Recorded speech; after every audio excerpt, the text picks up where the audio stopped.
Hey folks, welcome to another episode of Whose WordPress Agency Is This Anyway? I am Kurt Von Ahnen. My co-host Toby Cryns is with me, and let's just give a special shout out to Toby Cryns because he's freaking amazing. Wow, There that you is go. true. Toby, Go ahead, Kurt. I, what's going on this week, man?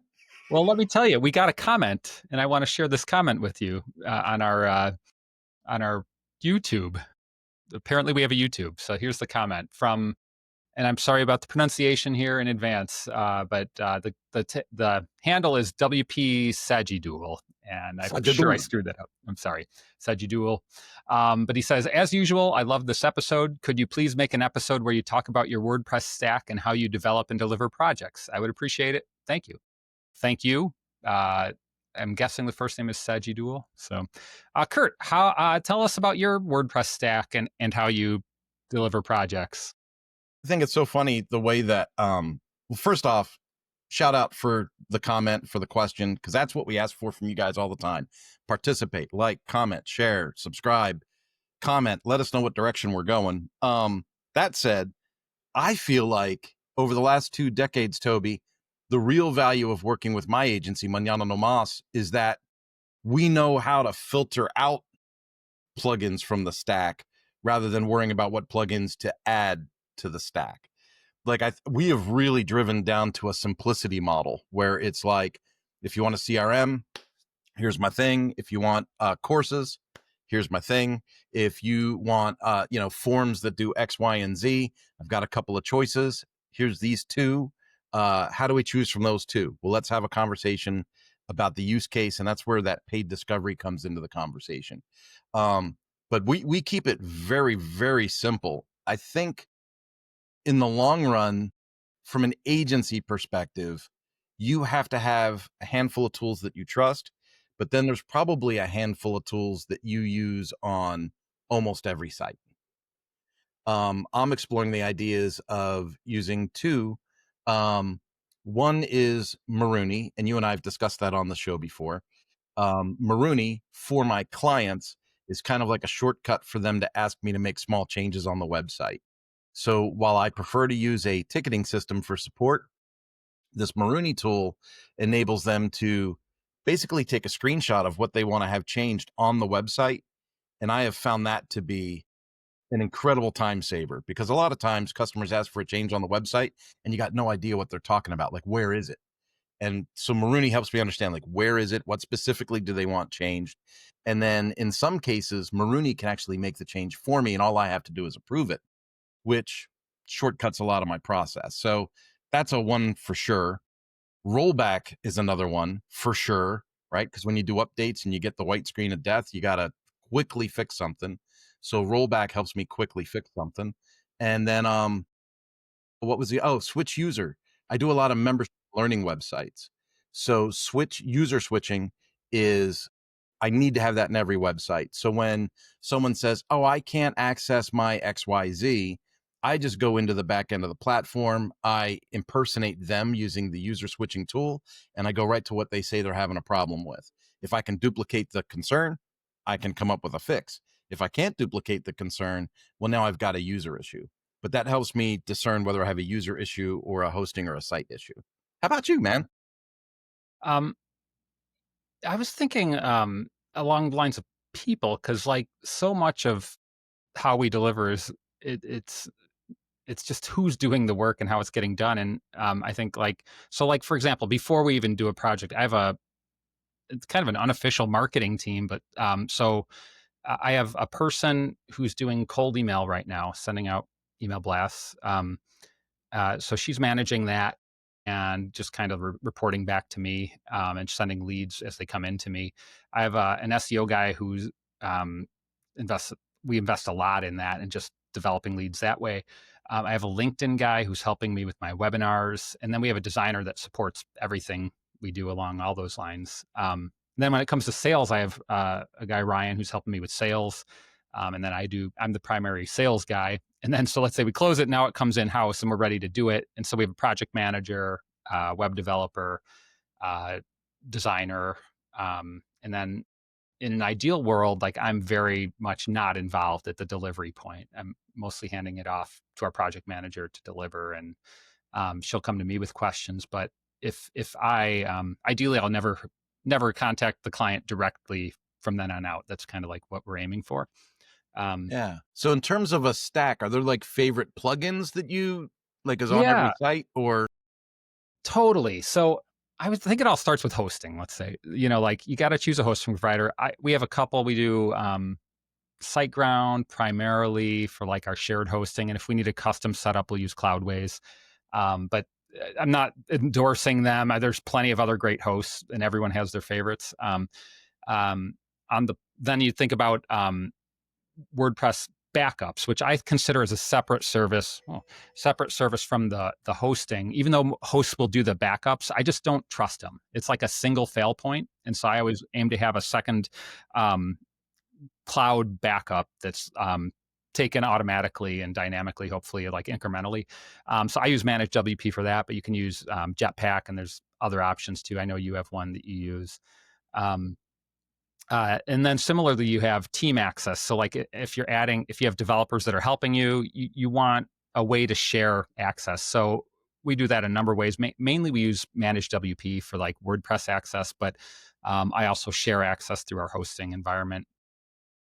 And there's other way. I know you have a whole platform that you use for that, I think, and we can get into that in a second. But and then plugins, yeah, plugins, themes. Like we primarily do Beaver Builder. However, we hired a developer this year who knows Cadence really, really well, and so we're probably switching to Cadence because he knows Cadence. And why am I forcing him to learn Beaver Builder? We're now going to become a Cadence shop because that's our talent, our skill set right now. yeah, and Cadence is super solid. Mm-hmm. Had really good luck with Cadence. And so I think it's interesting because a lot of people want to know, like, hey, what's the magic, right? Like when people come to me, especially if they're new to agency life, they'll be like, so what's your tech stack? As if like it's some kind of secret key to unlock magical powers. Um, and I don't really feel it's that way. Like I said, I feel like there's a skill in knowing when to say no to a plugin, right? So like for me, I'll have clients all the time, right? Like, well, I was doing my own research and I found blah, blah, blah. And then I go into the repository, there it is, right? But it hasn't been updated in 18 months, or it's got 127 installations, or some different things. And to be clear, I've been an early adopter on a lot of platforms. Like Creator WP just came out with an e-learning platform. And it's the same folks that make WP funnels and Mailmint and stuff like that. So it's a reputable company. But like I downloaded and started trying that plugin when it had 10 installs. So I will try things, but it's like you need to have that association of who made it, when's it going to be updated, what's their track record on other things. And so if I go into an unknown plugin, meaning I don't know who made it, I don't know other sources or other products that they've been successful with, and it's been ignored for 18 months and it's got 120 installs, and a customer wants to use it on a commercial website, my advice is to run for the hills. Like I'm not down for that. But I see a lot of other people get brave, especially people that aren't afraid to code, because they'll say, well, that gets me a good head start or a great first draft and I can tweak it, with code or whatever. And that's, just to be honest with you, I don't have the appetite to download other people's mistakes and then try and Yeah. tweak them later. Right. Let's do a quick round robin here thing. So I'm going to name categories of plugins. You're going to name your go-to. Now, the caveat is that we're not saying these are the best plugins. We're saying that these are plugins that Kurt and I have used regularly and therefore have tested over time in that way. It doesn't mean they're the best, the most feature rich, but web form, you want a contact form or something like that. What's your plugin? I'm either Fluent Form or Gravity Form.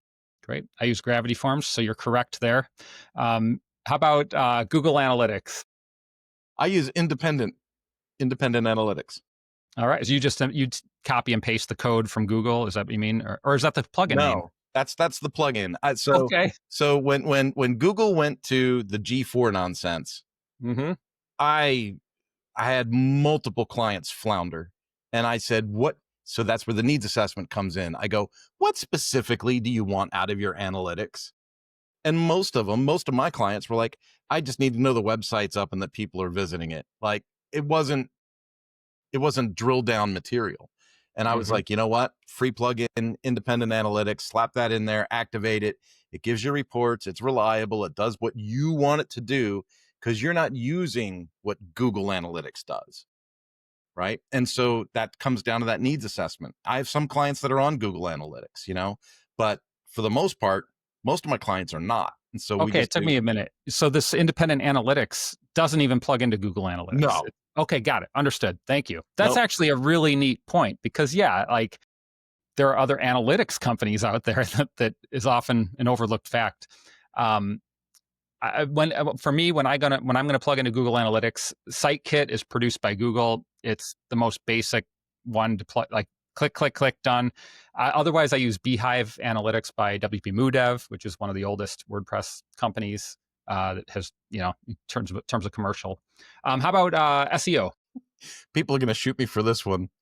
I have tried to use Yoast over and over and over again, and I keep getting strange results. But then I've used all in one SEO, and all in one SEO with some of the platforms we use at a higher level can really cripple the site performance wise. So I end up going back to Yoast. And then there was another one. I want to call it, was it SEO Presser? Was it that one? We've tried that successfully. So I think and I have someone else on my team that manages that part of it. So I'm still out of the loop waiting to get feedback on this third tool that we've begun to implement to see if we get success with it. Cool. And we primarily use Rank Math, and that's our SEO guy's recommendation. But I've used WP MooDev Smart Crawl Pro for a long time, and they both, to my eye, do very similar things. But how about I'm thinking like speed optimization, caching, that sort of stuff. But we've tried different things. When I was with Cloudways for so long, I got pretty much dependent on Breeze, and I was happy with the way Breeze worked. Right. But then when I moved to a different host, I started sampling different caching platforms. On 20i, it comes with Stack Cache and it works really well. So I've been happy with it. If I'm not on 20i and it's some kind of platform away from our hosting, then I'll typically go to WP Rocket. Hmm. Correct. I also do WP Rocket Correct. generally. I feel like I'm on a game show. You are correct. What's your backup solution in addition if you do an additional to hosting? People are gonna think I'm weird. We do a lot of manual backups just as part of our because we sell the hosting and the maintenance. And so I have a person on my team that does manual backups. We keep everything on external hard drives. I don't like playing games like, to your point, single point of failure. Like, I don't like having things floating around in cloud banks everywhere. Sometimes I like to just know that it's in that box. Yeah, the interesting thing about single point of failure that I'm sure like there's reason to discount everything I'm about to say, but generally speaking, Amazon hosts all the stuff, unless you make a specific point to go to Google or somewhere else, Microsoft. Um, so I'm always like, wait, it's still technically a single point of failure. Like Amazon's DNS settings are controlling all this. Yeah, but anyway. Yeah, I think there's real value in some things being like, I could put my hand on that. Like, I know it's in this Yeah. box. Oh, yeah, and the cool thing that I've heard about, especially if it's not a solid state, but one of the spinny drives, is that you can recover it even if it gets corrupted or whatever. Yeah. Uh, And the other thing to mention is a lot of my clients are also backed up in a staging duplicate work environment. So that's a if I great point. really needed to pull something, I could. Yep. So I use Managed WP right now, and it's worked great. We've used it for years. We tried a bunch of other plugins that didn't give us the same results, and so that's why we switched, and it's great. I have a Um, lot of clients, and because I don't want people to think that because we didn't mention it that it sucks. I don't think it sucks. I don't use it myself. Is it Backdraft? Updraft. Pro Yeah. Plus or something. Yeah, yeah. That's Updraft. Yeah. I've probably the heard good most. things. Yeah, I've heard. I mean, I see that used in a lot of sites as we take them over, so I know they have a good reach. The thing that I don't like about those generally is like, I just don't trust. Well, first of all, a lot of them, their default is to save locally to the server, and I'm like, that's not really a replicating. You've That just wasn't what put I it was where looking for. if the thing fails, you're going to lose it. But then they can connect to like cloud servers, like let's say your Google Drive, and I'm like, okay, that's better, but you don't still don't. I just did. I don't have I want to make sure that I trust the backups. And that's why, like, I'm not saying the one I use is the best, but I'm like, I've used it enough to where I trust it, you know? Pretty soon you're gonna have an external hard drive like me right under your desk. Totally, man. I could see that. Yep. All my sites are right here. Yep. How about team access? What do you use, like, if you need to grant a developer or SEO person access? We just use the WordPress user database, right? We build them a temporary login and let them have at whatever their job is going to be. Um, the other part of that is that Marooney tool that I mentioned allows me to add team members that can go in and do stuff that way too. Hmm. So yeah, I'm looking forward to seeing how that develops over time because it's a pretty new product. Cool. Yeah, and we use, again, managed WP for that. But also, I find myself recently sharing a lot of passwords using one password, which I run on my computer. That's not really a tool I had specifically for business. In fact, I actually pay for the business version of that for Zoho LastPass, and it just became like too much of a headache. So now I just share out of my one password, which is just a lazy fix. And like at some point, if the team grows, I'm gonna have, and like, I'm gonna have to actually start using LastPass or similar. Well, I had LastPass, and then they got hacked a few years ago, and everybody made a big deal about it. So I migrated everything to Bitwarden. So Bitwarden's my personal password manager, but I subcontract other people that are like, oh, we have to use one password because of X, Y, Z. And so now whenever I go to log into a website, I've got 3 different windows popping up asking me what credentials I want to use. It Yep. really is annoying. Yep. Sure is. All right. Anything else on the to Sajidul's question here? Well, there's two more that I would like to touch on just because there are specialties here, and that would be if someone asks for community within their website, do you have a go-to for community? I don't, because I haven't received that request in, I would guess, 10 years. But what do Yeah. you use? Because you get that all the time, right?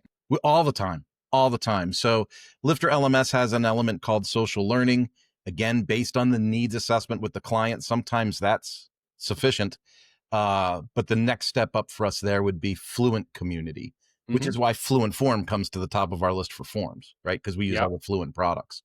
And then so that takes care of our community thing. And then that's usually in tandem with some kind of learning product. And so I've been with Lifter LMS for over a decade now. So I know all the ins and outs of that platform. LearnDash is a secondary follow up if it has to be a full fledged deal. But this new Creator WP is a real interesting product. So that's just in release process now, I guess. I guess it came out this month. And it's a little bit different and it has some different features. So again, based on the use case with the client, maybe that's the right answer. I just realized we had this. We've only been.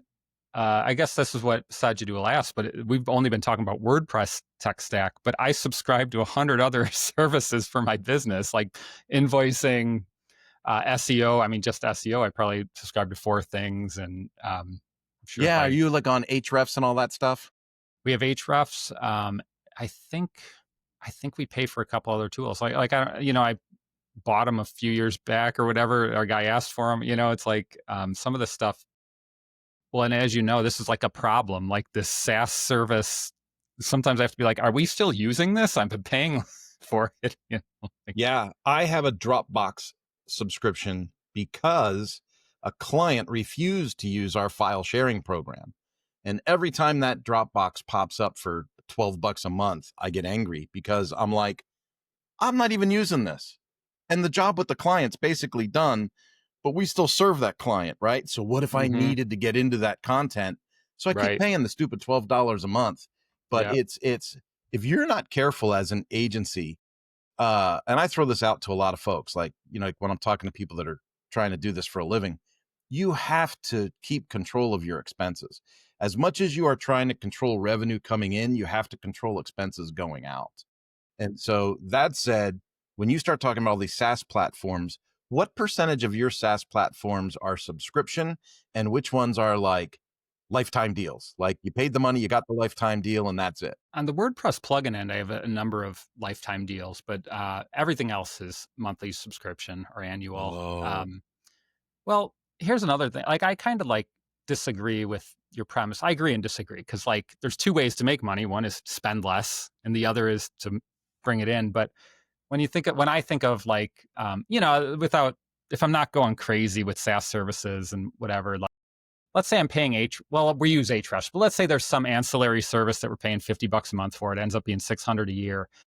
One contract is worth way more than that. And so that's why I'm like, there's some ceiling or whatever where I'm like, I try not to spend a ton of time thinking about these little expenses, because I know that if I just invested that same time selling, the returns potentially way more. But I also understand what you're saying. Yeah. Well, it to me it comes down to, here's a perfect example. I use Descript to edit some of my podcast materials and stuff like that. And I love their studio sound add-on that you can do for audio. They also allow you to create snippets out of your videos, just like Opus AI would create. Well, I was paying for Opus AI and I was generating a ton of videos out of Opus AI, and it's a great product. But like reality hit, and I was like, why am I paying for Opus AI? I already pay for Descript, and Descript does the same thing. Just like we record this in Riverside, and Riverside makes snippets. So if Riverside's making the snippets, why am I taking the video over to Opus AI? And that's the kind of stuff I'm talking about. Like, uh, like I pay for, I did a lifetime deal on video hosting. I bought a video hosting package with Adillo, and all of my company videos go into that account. So I'm not going to have a Vimeo and a Wistia and all those other things because I've already paid for that and I have it. So it doesn't make sense to me to keep incurring an expense. Yeah. I think like I had a conversation yesterday with somebody who was asking about, actually it was somebody who needed web support with their cold email DNS. And I was looking at it, I'm going, this is really, we do cold email, so I know what it takes with our system, and it's really simple. And he's got it like, if you can picture like, I don't know, beautiful mind, like all the wires and strings, like that's what he described to me is like, because I'm like, why are we having problems? This doesn't make any sense. And at the end of the day, is like, I'm like, you could just pay the company we're paying, and they would take care of it all. Like all these problems go away immediately. It's like, yeah, I'm doing it on the cheap, but I'm like, I don't think so, because you're going to pay me for this call and you're paying him for that. And now the campaign's delayed and you lost some emails. So there's like something else I'm always trying to be conscious of. Sometimes you can be frugal to a, you know, Yeah. Yeah. To a point. yeah. One of my other lifetime deals was I bought Sweet Dash as like a business management tool.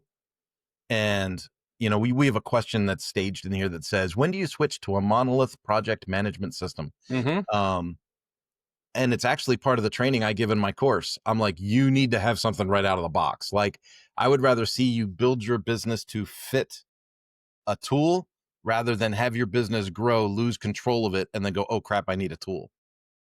Yeah. Because Mm-hmm. before you know it, you're dragging in team members, whether they're contractors or employees.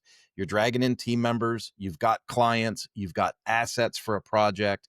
You've got to have a way to generate proposals and statements of work and invoices and track who's paid and hasn't paid. And if you're trying to do that in like, I've seen so many people try to do this like in Google Docs, right? Well, I'm just going to create a Google Sheet Mm-hmm. and I'm going to share the links. And it's like, oh my goodness, trying to track that is some real brain damage. And so um, for me, it was Sweet Dash. Sweet Dash does 50% more than I've never looked at. Like I use it for very specific things. It has an LMS in it. Like I'm never going to make an LMS in Sweet Dash. I have the Infinity Lifter LMS plan, right? So it has things I'll never use, but it has everything I need to run my business in it. And I've been relatively happy with it. Took a while to set up, but I'm relatively Mm-hmm. happy with it. You're on something else though. Yeah. So we just switched from Basecamp to ClickUp just this year, like last month or two. And we've been using Basecamp for years and years.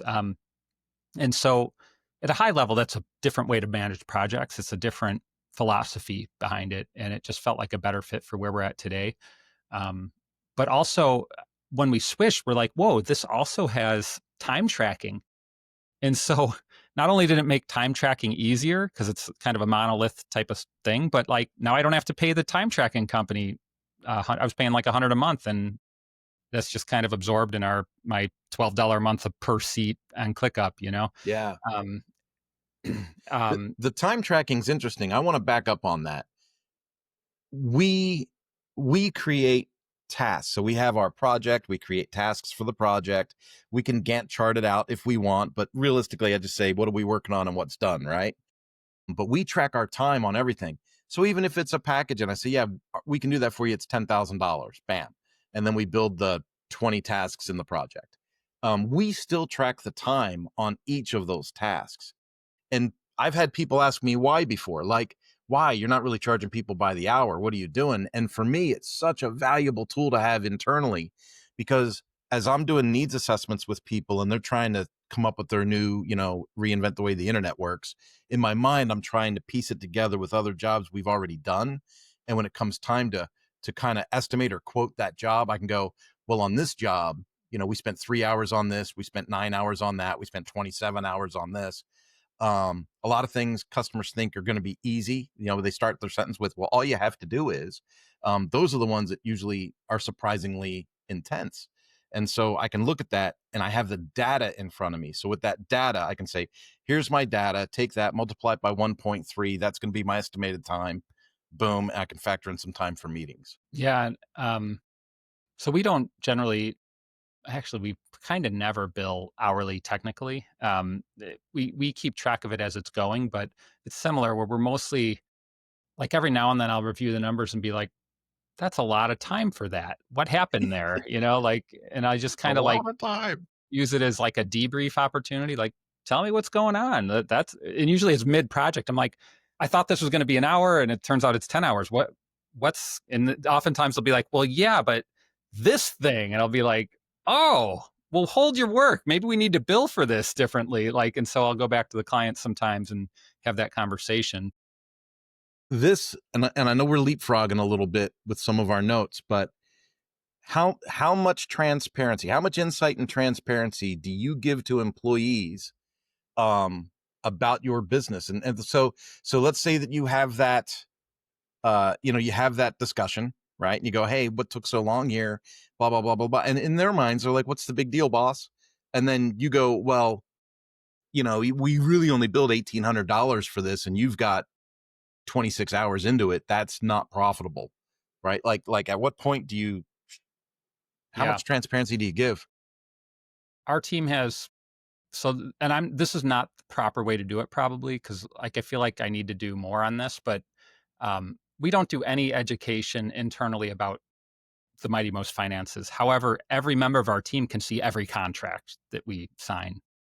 And so the fear from my perspective is that one of our employees reads that and without the full context, they're like, "Well," and you've probably heard people say this at other jobs, like, "Oh, the boss made that much on the project and they're paying me this much and I should earn more of a percentage." And so I feel like I need to do more educating of the team on around that, or hide the numbers somehow, which adds a whole nother layer of headache. Okay, they need to see the contract and know what we're delivering, but I can't share the numbers. And so there's all that. So I don't know how to do it. How much transparency do you give to your team? I used to give a lot. And that's kind of why I was really curious how you were going to respond. Um, for instance, I hired an employee when I lived in New Mexico, and it wasn't 2 projects in when I heard them quoting one of my customers for them to do something direct because they assumed they could just make the money and go direct. Like why should they do it and have Kurt mark it up, right? And I was like, you don't get it. Like you just don't understand. Like, there's hosting, there's credit card fees, there's insurance, there's all these things, these expenses that come with running a business. That's why when I talk to freelancers versus agencies about quoting work, I'm like, as a freelancer, you should be quoting agency rates because you're going to want to expand. You're going to want to bring in a subcontractor or a team member to help with something so that your team could bring on bigger, better jobs. And you have to account for those extra expenses in business. And I find that a lot of people don't. So we're launching this new apprenticeship program here in my town to teach people how to successfully run an agency. And for that purpose, we're going to be a little more transparent about fees and stuff like that. But that's with the goal of them running their own deal and actually teaching them how to do it. When someone's has an employee mindset, I think it's really difficult for them to have an employee mindset and not feel like they're being taken advantage of because the boss is making money on their work somehow.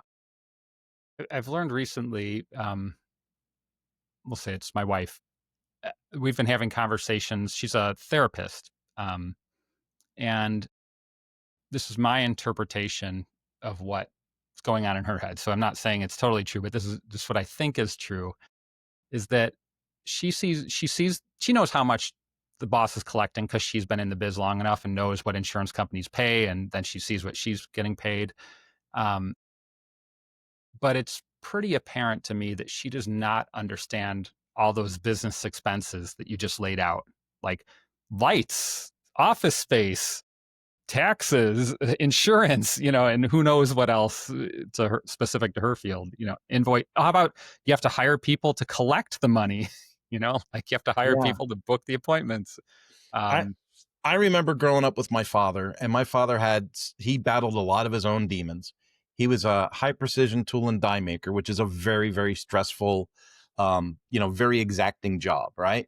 And he would come home furious, like, I do all the work, I have all the knowledge, I know how to make this stuff, and all I'm doing is making this guy a millionaire. And I very plainly, like at 18 years old, looked at my dad and said, well, how much would it cost for you to start your own machine shop? Like, how much would it cost for you to get a business loan, get the building, and buy, $1.2 million in machinery to be able to launch your own business? And he looked at me like I was a demon straight from out of the man. He was so angry about that. And I was like, well, you either take the risk as an entrepreneur, put your name on the loan and execute, or you keep your mouth shut and do your job. Like, I don't get why you're so angry. But he was an angry person. And that was one of those things that sits with me to this day, is like there are some people that are employees and they don't have the gumption to become entrepreneurs, mhm. but they want to be the boss. And Yeah, it's like, it's a very difficult tightrope to walk. So I'm very cautious about who I share the actual finances with. yeah. What tool do you use to write proposals? Google Docs or something more complex than that? Do you remember that tool I mentioned called Sweet Dash? Uh huh. It does everything. So it has a template system in it where I can create different templates for different types of jobs. And so I basically just open up, start new proposal, apply this template, get in, change the details to fit that particular use case, hit save and send, and the system sends it for me. And I can also save it as a PDF and mail it directly. That's cool. Um, Excuse me. Bless you. I've been looking into. So I hate writing proposals. It's like the worst part of my day. Like, and there are people out there who love writing proposals. So it's a fine job if you love it. Um, but I've been just this week I've been researching systems, and so I've been like bouncing between Google Docs and Canva for the proposals. Like if I want it to look better, I go to Canva. If I'm like just I need to pump this out, I'll go to Google Docs. But I've been recently looking into like Proposify, but then you're getting into SaaS fees. You're like, is it worth $50 a month? Maybe it is, maybe it isn't. And something like Sweet Dash, if you're already using it, sounds ideal. Well, for me, I had to. I have an ADD type personality, right?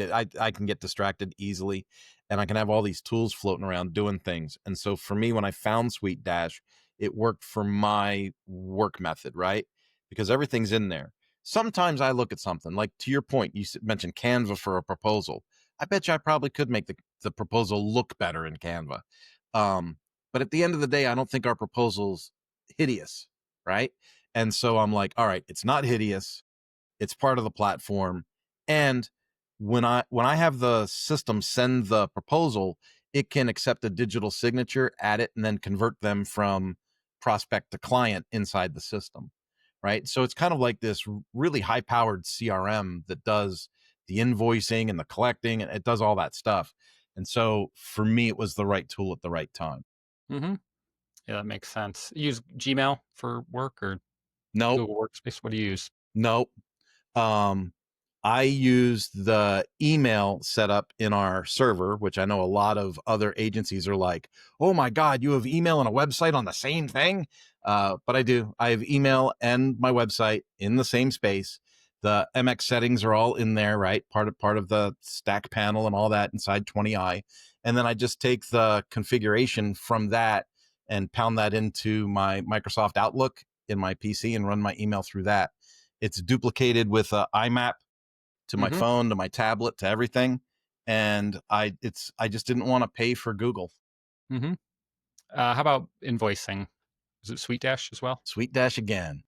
So I And also it's use, connected to my Stripe. A lot of people just pay with Stripe. They could also yeah. send a check.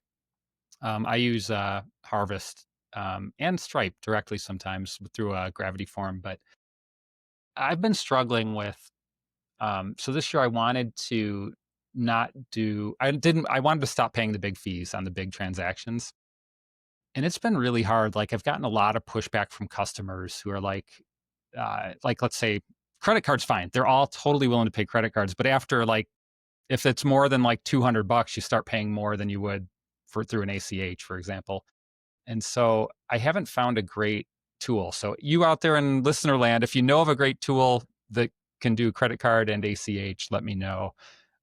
We've considered like QuickBooks, but QuickBooks charges an absurd amount for ACH, whereas Harvest charges $5 per ACH, but the process is really ugly to get set up and for the clients, for the customers, not for me, but Harvest is great at credit cards, and so oftentimes it's just a mess getting ACH stuff.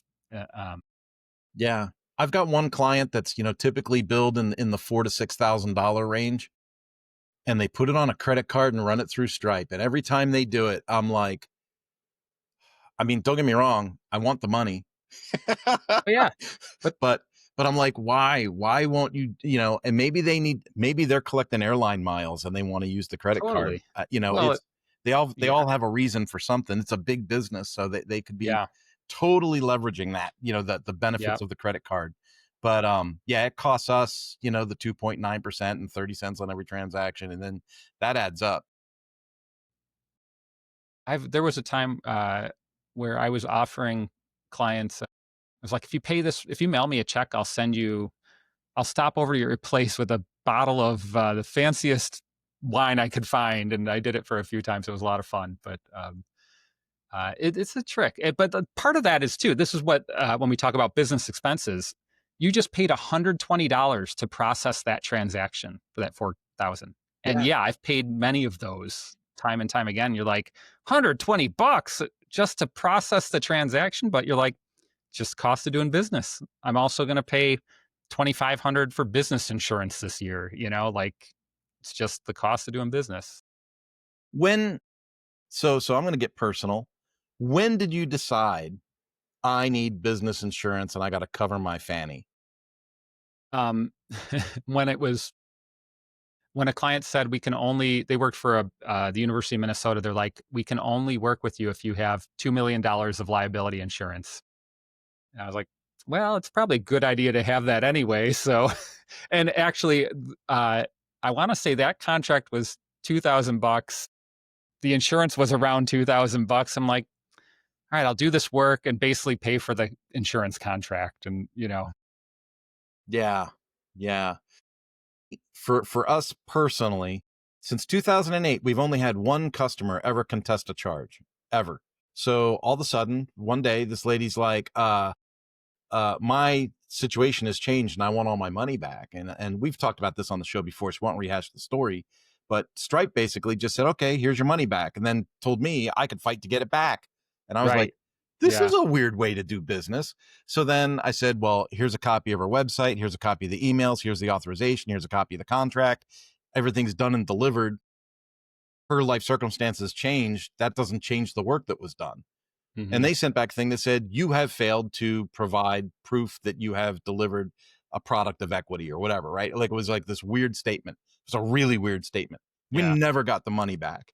And Yeah. after that, I was like, wait a minute. Sometimes even if you're right and can prove you're right, you still lose. And after that, I was like, you know what? I better get some insurance because we keep things on the up and up. And I'm real big on business ethics and stuff. But I need to make sure I'm covered because if someone does something hinky or weird or goofy outside of our influence, I need to make Right. sure it doesn't affect us in our future. Yeah. Right. And the real fear is that somebody files a lawsuit against you. And even if you're totally in the right, like you have to fight the lawsuit, there's at least $10,000 and probably closer to 20 or 30 just to get started, you know? Yeah. And this all goes into business expenses and liability and skin in the game. And this is where I don't know how I should. It's probably something I should do is read up on how to communicate all this to uh, personnel, to my team, like in a way so they can look at the numbers and be like, okay, I kind of have some context on why I'm making what I am and why the numbers are such. And also, like, frankly, like, um, as a business owner, you have all the skin in the game. I stand to lose the most and gain the most. And that's just the deal that happens in capitalism. Yeah. Yeah. I think it's super important to draw things out like that. And a lot of people don't recognize. So, on one hand, I tell everybody how easy it is to start your own digital agency, right? But I also say there's no such thing as the easy button. You have to do the work. There's no I see all these people online going, "Well, I'm just gonna sign up for Samcart, throw in a course, and it's passive. I'll like sit back, go to the beach, and make money." It's like that is not real. Like that's not real. This takes work. Like you have to really put the effort in. Um, but then if you do, you should be able to reward yourself and not fear that someone's going to come along and steal it from you. Right. Yeah. I think that's a great place to end here. It's been a great discussion, all led by Sajidul's question. And Sajidul, I'm sorry about the pronunciation, but really appreciate the question. And also, anyone else out there, please leave us questions on LinkedIn, YouTube, Instagram, anywhere else Matt's posting these. X, What I've was that? seen comments on X. X too. Yeah. Kurt, someone wants to get in touch with you. What's the best way? Well, if it's business, Mañana No Mas is our agency, and we're Mañana No Mas on X and Facebook and YouTube, all that. So Mañana No Mas, or if it's personal, I'm on LinkedIn almost every day, and I'm the only Kurt Von Ahnen there. So if you find me, you got me. How about you? Great. Yeah, themightymo.com is my business site, and we do WordPress and SEO consulting and development and design. You can find me on LinkedIn as well if you want to get in touch one-on-one. I also do webinars over there once or twice a month. So hope to see you there. And thanks for joining us on another episode of Whose WordPress Agency Is This Anyway? Thank you.